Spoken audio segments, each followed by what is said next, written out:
Good evening, everyone, and welcome to another episode of 60 and Beyond with Skylark, my monthly vlog on my YouTube channel here, Skylark Live.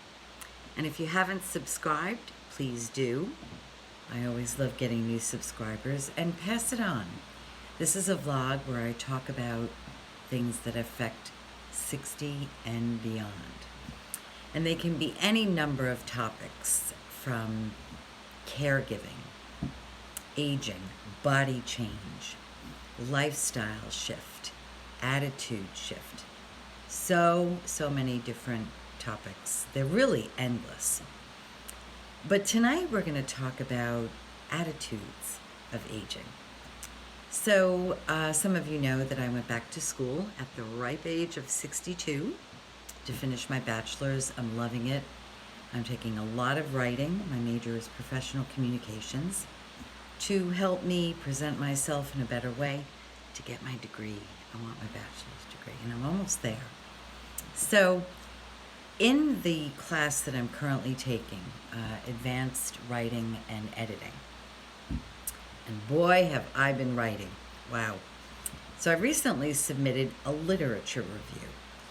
And what that was a paper based on findings on a particular topic. So we had to pose a question, and then we had to find 10 sources that we would then research, read about, and write our paper. Now, some of the resources that I found were books. They had to be not peer reviewed, they had to be university press published books, which means they had to come from Oxford or any number of universities. And then the articles had to be peer reviewed. So peer reviewed, you had to submit a paper, your peers had to review it, give their critique, and then you'd rewrite, and then it would get published. It's actually not such an easy thing to do. It requires a lot of effort, a lot of work, a lot of time, good writing.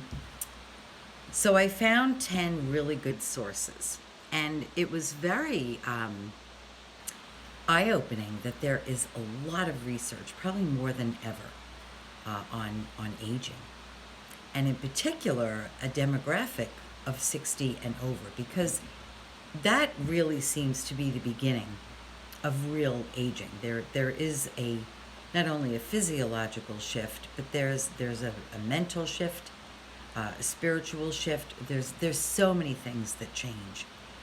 We have aging parents, if some of us are lucky to still have them alive. We've got siblings that maybe are getting sick, spouses, children. I mean, there's so many things that really change in this age that we are now really responsible for. We are now the elders. We kind of become our parents in a way, you know. I mean, here we are. I used to sit at the table with the young cool guys and gals, and now I'm sitting at the older table, which, you know, it's okay. I'm totally fine with it. I still feel very youthful, and I hope that you do too. But there are real changes that come in this age, and I love to address them and talk about them. So after I record this tonight, I will upload it to my social media platforms. I have a page, Skylark Live, on Facebook. I've got a Twitter account, Skylark Live. Instagram is more for pictures. I don't really post this on there. I will promote it there, but I'm also on Instagram on Skylark Live. And then I'm on LinkedIn under Christine Skylark, which is my name under my media personality brand. Okay, well, my brand is Skylark Live, but you can find me either way.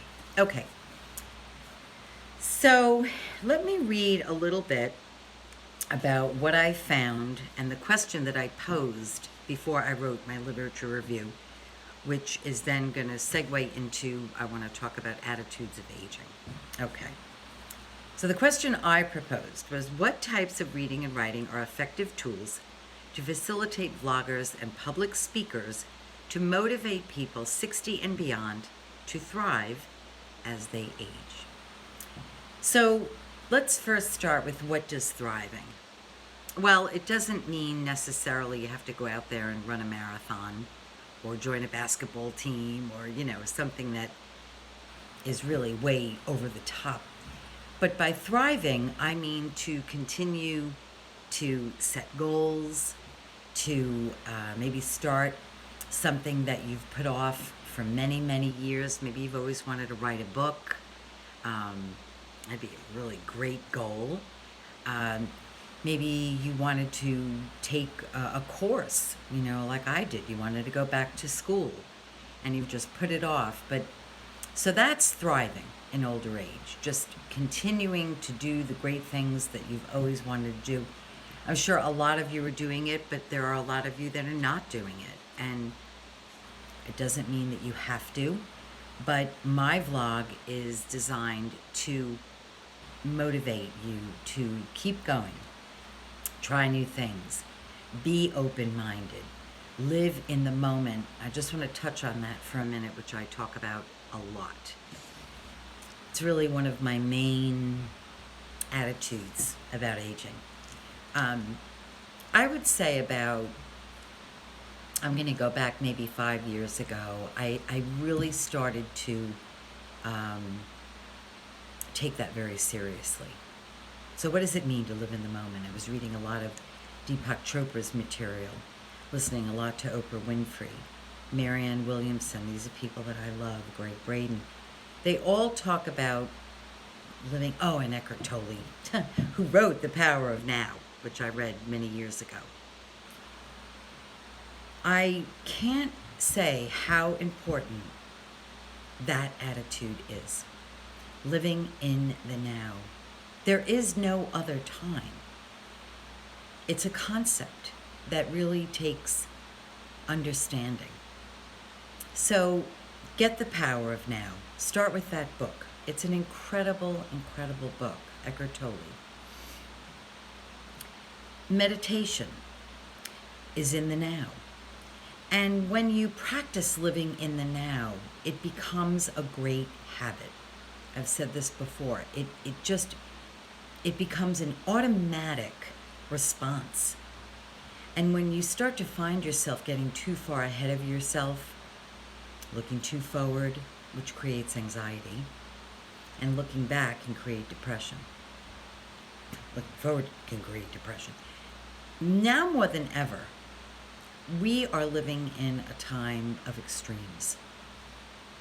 And so living in the now is more important than any time I can remember. Aside from a few bad days, and I've had some bad days during this pandemic, I have to say that I've been very present for the most part.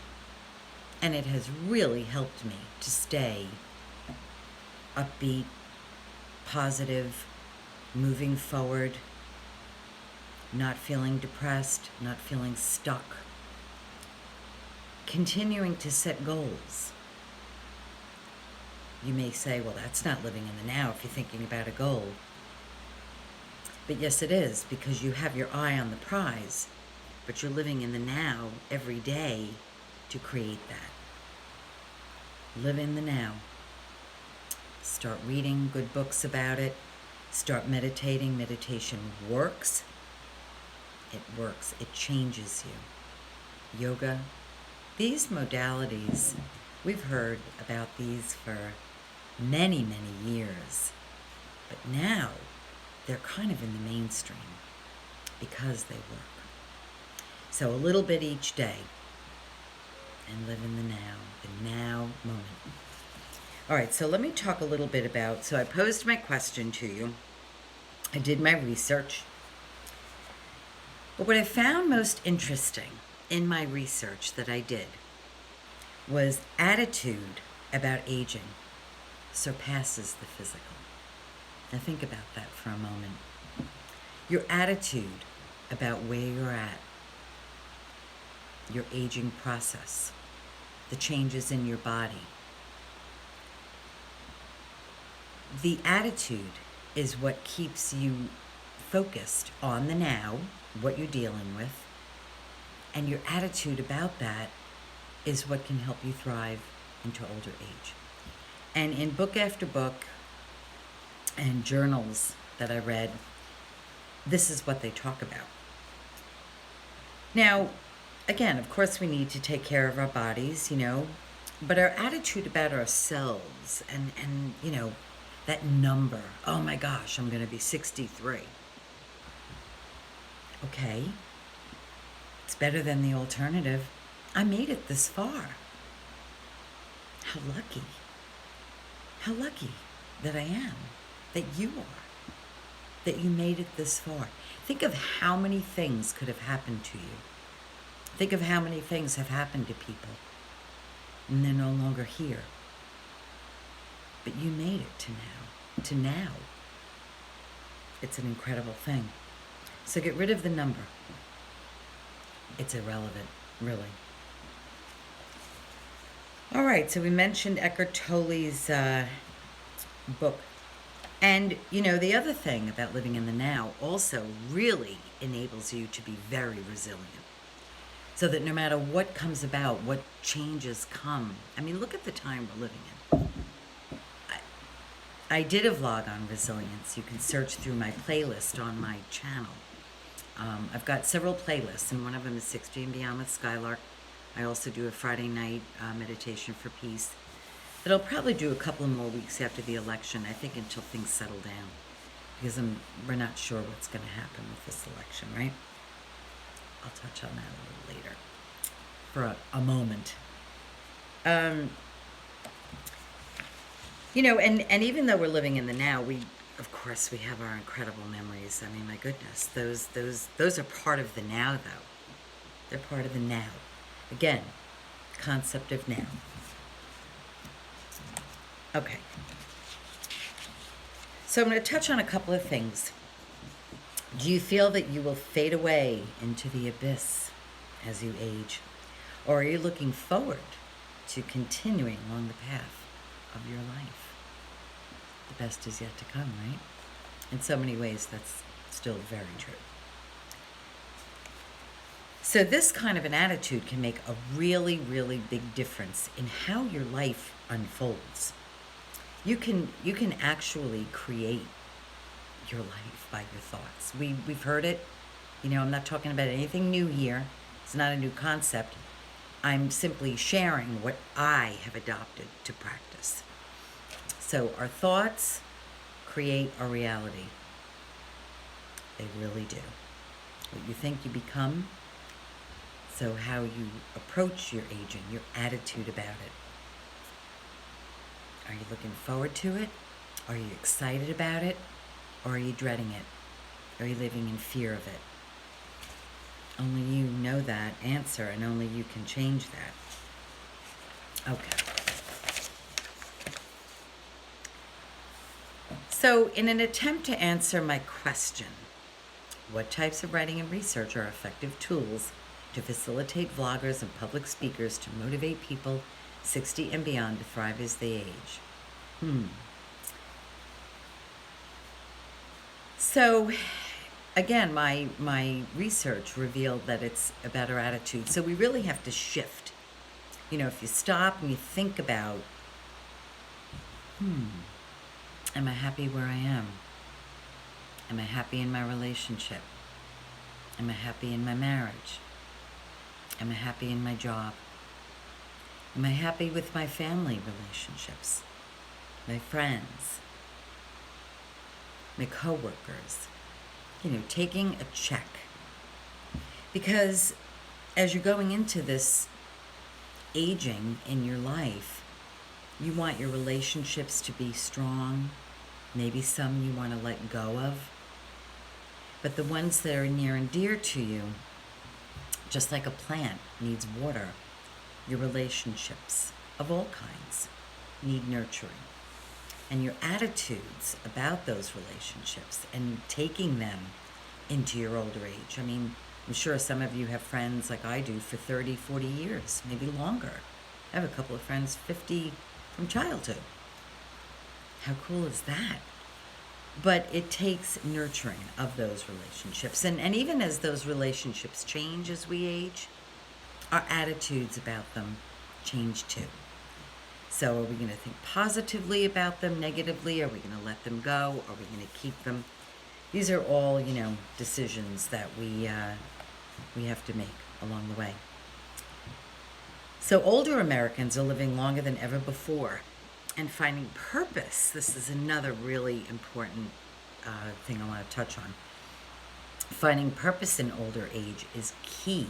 This is part of the research that I found to staying healthy and vital. Purpose. What does that mean? Well, is your purpose taking care of a family member? Is your purpose feeding the homeless? Is your purpose inspiring others like I like to do? Is your purpose to work in your local church? Work at Sunday Mass, work in a synagogue, work in, whatever. What is your purpose? It's kind of beyond a career. It's more of a personal actualization, I think. So finding purpose as we age, very, very important. And, let me segue a little bit here, because we're going to find ourselves having to take care of people, right? A caregiver. That's a really, really beautiful purpose. That's a beautiful journey. And it's something that should be cherished. But also, you need to know that even though that may be your purpose at this time in your life, maybe at some point that's going to come to an end. And that's going to go through a grieving process and a letting go and an acceptance. And then you're going to have to find new purpose. I just read something about this. And that is a process. Maybe that you were on that path for so long, and suddenly that beloved has passed on, and now you're finding yourself, oh my gosh, what is my purpose now? And we're going to come into these things more and more as we age. Okay. So we can view our life after something like that happens, or in general, as a void as we age. And we go through those shifts. Sometimes we feeling really great, and then something changes, and then our whole perspective changes, and our attitude changes. We have to kind of get ourselves back on track, shift our attitude, and start over. All right. Our choices. Another very, very important thing about thriving is making good choices. If we find ourselves continuing to make similar choices that we have in the past, and we're getting the same result, now's the time to really change that. Because as we're going into older age, it may be harder to bounce back from certain things. We may seem that we have less time. So maybe our choices are really that much more important to make good choices, right? And they're different for everybody. But to take stock, take notice of maybe, what we did in the past, and say, oh, did that work? Did that not work? Maybe I don't need to do that again. Really learning from that and not make that same kind of mistake again. Those are good lessons. All right, let me see what else I found. This was an interesting thing that I was thinking about the other day. So what happens to us beyond our choices? Like things that happen. Things we don't foresee. An accident, illness, somebody leaves us, things like that, right? We can navigate through those in one way or the other. We can either let them overwhelm us and consume us, or we can navigate through it with a really strong, really positive attitude. Because crises don't last forever. They come, they seem to be so powerful at that moment in that time, but they do fade. But how are we going to navigate through those? It's all in our attitude.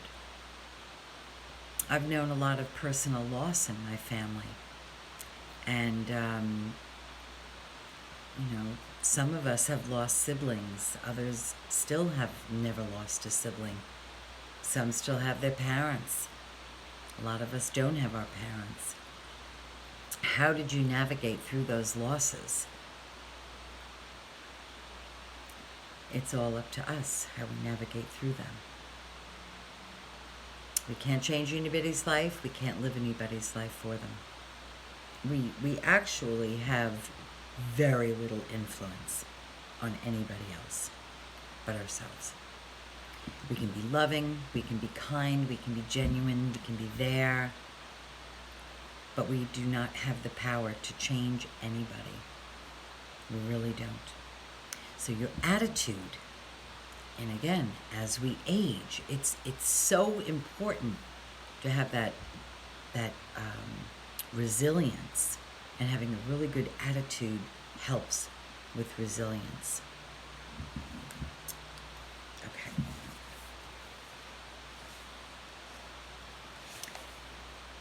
So I just want to touch on caregiving one more time, because that's a big one right now. A lot of my friends, either have lost a parent recently, or a parent got sick unexpectedly. They were doing really well.